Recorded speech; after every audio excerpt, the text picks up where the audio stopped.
ils étaient du même côté. Et Senghor devait être président de la Fédération du Mali. Et Dia s'était mobilisé pour que Senghor devienne président de la Fédération du Mali. Modibo Keïta étant président du Conseil. Mais le chef de l'État de la Fédération du Mali, ça devait être Senghor.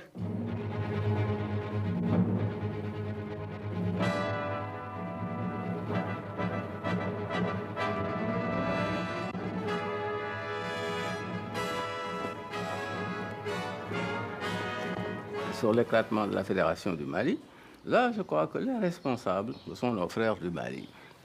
Ils ont eu des comportements absolument inadmissibles. Et ils ont travaillé même à disloquer l'unité sénégalaise en nous opposant à notre adversaire de l'époque, qui était Lamine Gueye, qui est d'ailleurs tombé dans le jeu des Maliens, qui le poussait, n'est-ce pas, à se présenter comme président de la Fédération à la place de Senghor.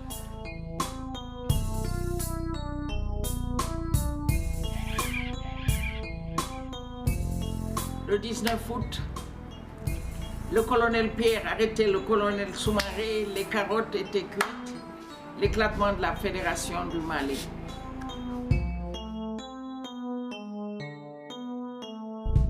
C'est donc Mamadou Dia le responsable? Mais c'est sous le magistère de Mamadou Dia. Parce que Senghor, à ce moment-là, n'est pas encore président de la République, il va le devenir. Modibo Keïta, qui était le chef de gouvernement, est rentré dans mon salon et il me dit « Je viens prévenir Doudou que nous partons. L'aventure ne peut pas continuer. Nous allons partir demain matin. » Et nous allons le retrouver pendant 4 ans en exil à Bamako. Dakar a vécu des heures de fièvre. Le Sénégal s'est retiré de la Fédération du Mali.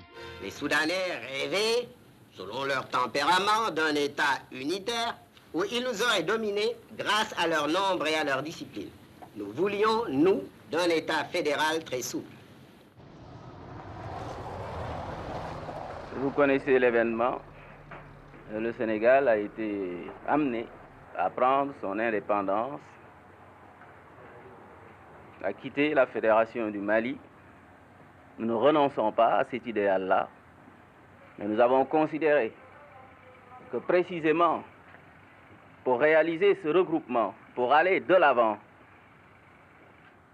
pour faire un jour l'unité africaine, il était indispensable que nous recouvrions d'abord notre liberté, notre indépendance.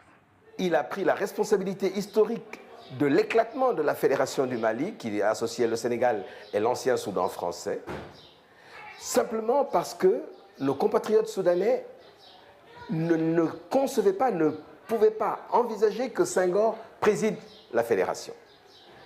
Ils lui ont dit, Mamadou, un pro-français comme Senghor ne peut pas diriger un État nouvellement indépendant. Nous préférons Lamine Gueye. Ou à défaut, que toi-même, tu présides la Fédération. Et Mamadou Dia est resté inflexible. Ce sera Senghor ou personne. C'est ça qui est la cause principale de l'éclatement de la Fédération, si l'on fait abstraction des manœuvres des Français, évidemment, qui étaient pour le démembrement de l'AOF. L'Assemblée sénégalaise avait sanctionné la séparation du Sénégal et du Soudan. Elle se donnait alors un président de la République et accordait l'investiture à M. Mamadou Dia, nouveau chef du gouvernement, dans les formes voulues par la nouvelle Constitution. Chaque fois qu'il y a eu des événements importants, qu'il y a un tournant, j'ai toujours proposé à Senghor de venir prendre la direction.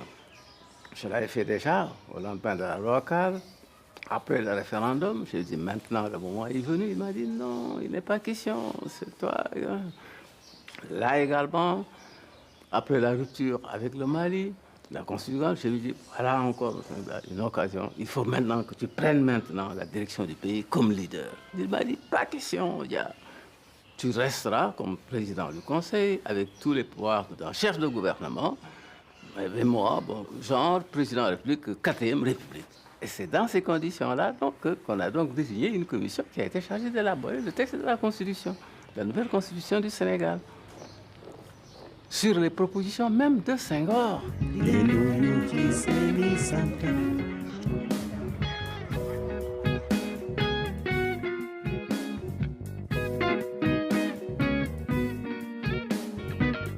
un redoutable honneur pour moi d'avoir été placé hier par la confiance unanime des représentants de la nation à la tête de l'État sénégalais. Cher vieux Sénégal, si je t'ai tant chanté, et de préférence ce pays bas où dorment mes ancêtres sous les palmes et l'Alizé, si je t'ai tant chanté, c'est que tu es ma patrie, la chair de ma chair, la chair de nos morts. Sur la culture africaine, sur les dimensions multiples de la culture, dans le domaine du développement, c'est Senghor. Mais la pratique du développement, c'est Mamadou Dia. Nous étions le seul pays parmi les anciennes colonies en Afrique, au sud du Sahara en tout cas, à avoir ce régime parlementaire. Les autres avaient un régime présidentiel. Je pense que ça a pu jouer un rôle. Parce que le président du Conseil avait beaucoup de pouvoir. Le président de la République n'en était pas dépourvu non plus.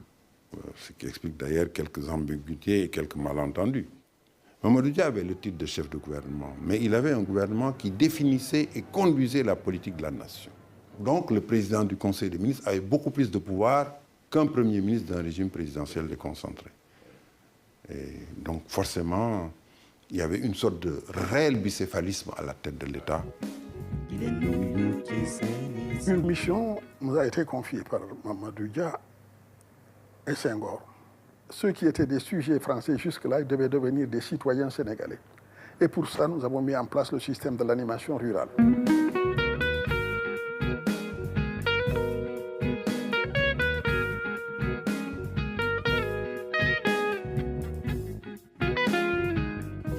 En 1960, Roland étant son directeur de cabinet, qui était la cheville ouvrière. Et c'est Roland qui était le lien entre lui et tous les autres ministères. C'était un moment crucial dans l'histoire pour réussir ou non la fondation d'une véritable démocratie. Cette démocratie qui serait partie du peuple et non pas d'un modèle venant de l'extérieur. Et là, un certain nombre de dirigeants africains l'ont compris. Mamadou Dia était de ceux-là. Pourquoi? Parce que par l'animation rurale et l'éducation populaire, il voulait donner aux citoyens les moyens de se prononcer. Lumumba avait la même idée. Nyerere en Tanzanie avait la même idée. Amilcar Cabral en Guinée-Bissau avait la même idée. Et tous sont partis au tapis. Je préparais déjà la création des communes rurales. Au fond, c'était le schéma chinois. Toute l'économie agricole était socialisée dans un sens autogestionnaire.